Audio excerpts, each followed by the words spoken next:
बच्चों, आज हम क्वाड्रेटिक इक्वेशंस के बारे में जानेंगे। ये जो क्वाड्रेटिक इक्वेशन होती है, इसमें one variable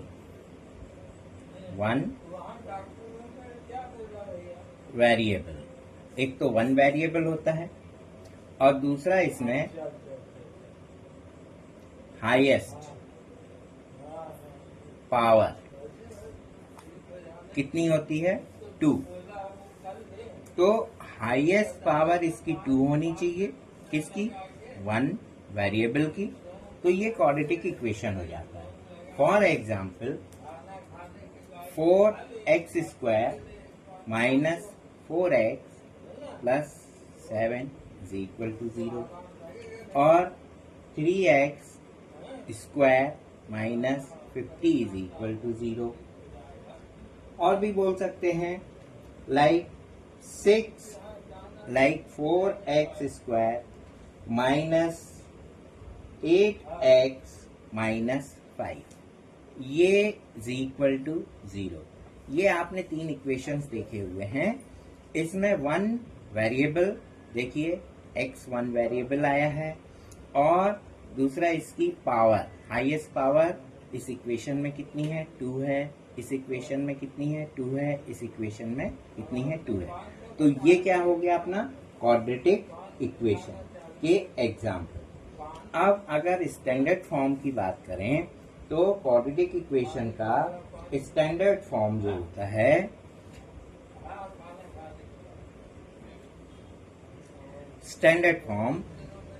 ax² plus bx plus c is equal to 0। ये स्टैंडर्ड फॉर्म होता है। इसमें a b c क्या होते हैं? ये a b c जो होते हैं, इसमें a b c are real numbers. a b c real numbers होते हैं और इसमें a is not equal to 0। Suppose अगर a इज इक्वल टू 0 ले लें, let a is equal to 0, अपन ने a इज इक्वल टू 0 लिया तो फिर क्या होगा? a की वैल्यू अगर इसमें 0 into x² plus bx plus c करेंगे तो ये 0 इंटू x² 0 हो गया plus bx plus c is equal to 0। तो 0 प्लस bx क्या होगा? bx plus c is equal to 0। फिर ये क्वाड्रेटिक इक्वेशन नहीं होगा, ये लीनियर इक्वेशन हो जाएगा। ये क्वाड्रेटिक नहीं होगा। ये स्टैंडर्ड फॉर्म है क्वाड्रेटिक का, इसलिए बोला जाता है कि इसमें a is not equal to 0 लेना चाहिए। तो ये सारे क्वाड्रेटिक इक्वेशंस हैं। इसमें x² का कोफिशिएंट 0 नहीं होना चाहिए।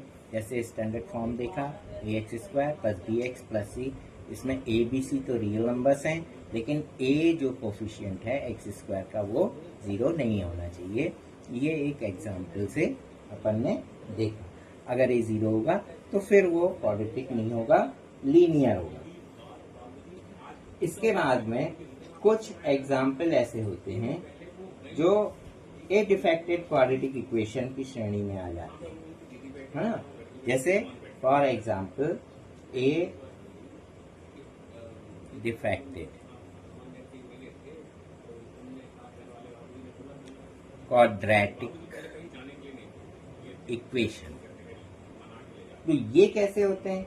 इनमें फॉर एग्जाम्पल अगर आपने एक ले लिया x² plus 5x is equal to 0, second ले लिया 7x² plus 3x is equal to 0। तो इसमें देखिए ये x² है, ये 5x है, एक ये c वाली टर्म्स नहीं दिख रही है अपने को, ये a डिफेक्टिव है। इसमें वैल्यू निकलेगी आपकी, x की वैल्यू आप निकाल सकते हैं, 2 वैल्यू आपकी आएंगी पर एक x की वैल्यू इसमें 0 आएगी। फॉर एग्जाम्पल आप एक को सॉल्व करके अगर देखते हैं 5x ये, तो इसमें देखिए x कॉमन है आपका, तो यहाँ पे 4x plus 5 is equal to 0 हो जाएगा। तो आप क्या बोलेंगे, x इज इक्वल टू 0 और 4x plus 5 is equal to 0। अब x इज इक्वल टू 0 होगा और 4x इज इक्वल टू, इसका ट्रांसफर कर लें तो -5 होगा और 4x इज इक्वल टू -5 और x इज इक्वल टू -5/4। इसीलिए इसमें देखिए x की वैल्यू 0 मिल रही है। तो x की वैल्यू 0 मिल रही है मतलब x की a की वैल्यू मिल रही है। तो ये ए डिफेक्टेड क्वाड्रेटिक इक्वेशन हो जाएंगे। जबकि क्वाड्रेटिक इक्वेशन में क्योंकि इसकी डिग्री, इसकी पावर 2 है, इसकी पावर 2 है, इसकी पावर 2 है, मतलब हमें x की 2 वैल्यू मिलनी चाहिए। इसलिए इसको ये क्वाड्रेटिक इक्वेशन है, लेकिन डिफेक्टेड क्वाड्रेटिक इक्वेशन हो जाती है। लेकिन अगर प्योर क्वाड्रेटिक इक्वेशन की बात करें तो प्योर क्वाड्रेटिक इक्वेशन क्या होते हैं,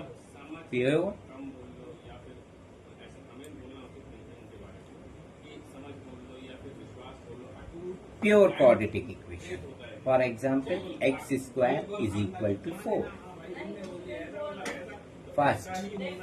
सेकेंड, आप और भी एग्जाम्पल ले सकते हैं, 3x square minus 8 is equal to 0।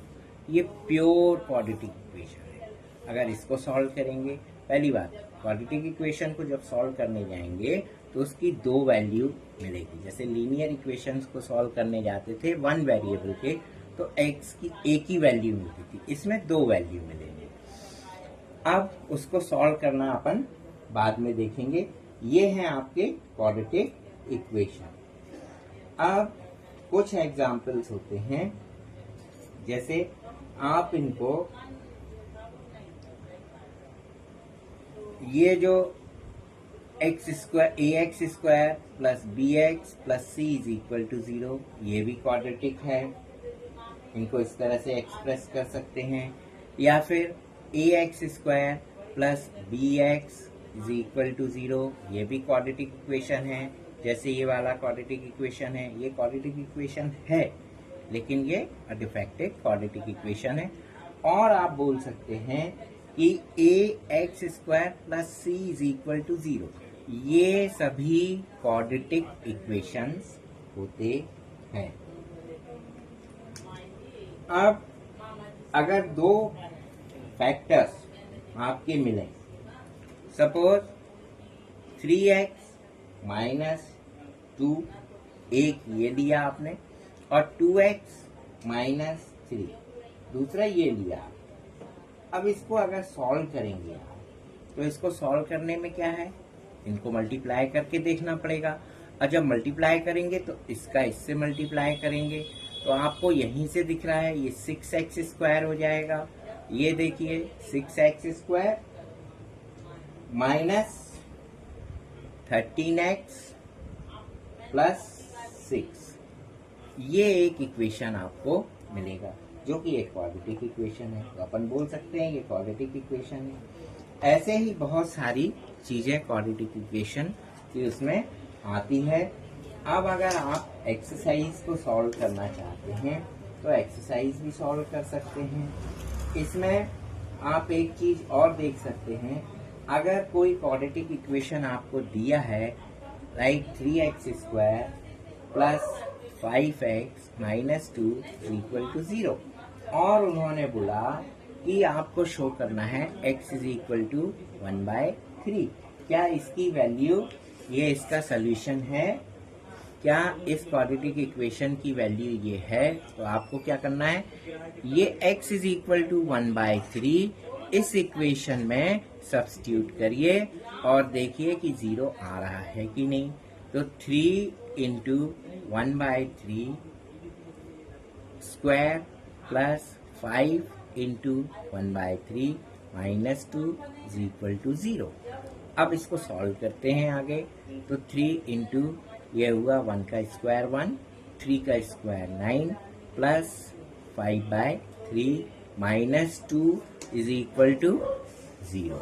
अब देखते हैं कि ये 0 आता है कि नहीं आता है। तो इसके लिए अब इसको एलसीएम लेके सॉल्व कर दीजिए।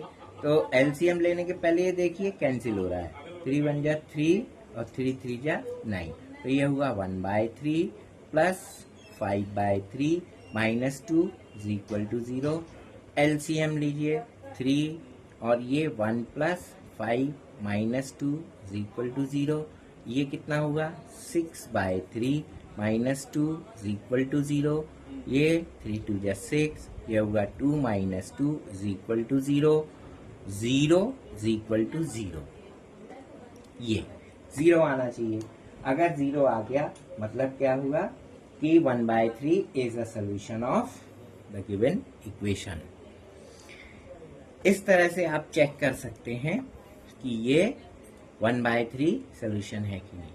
तो आप बोल सकते हैं x is equal to 1/3 is solution of given equation. ये तो आपका हुआ क्वाड्रेटिक इक्वेशन में हमने एक एग्जांपल दिया आपको, और इसको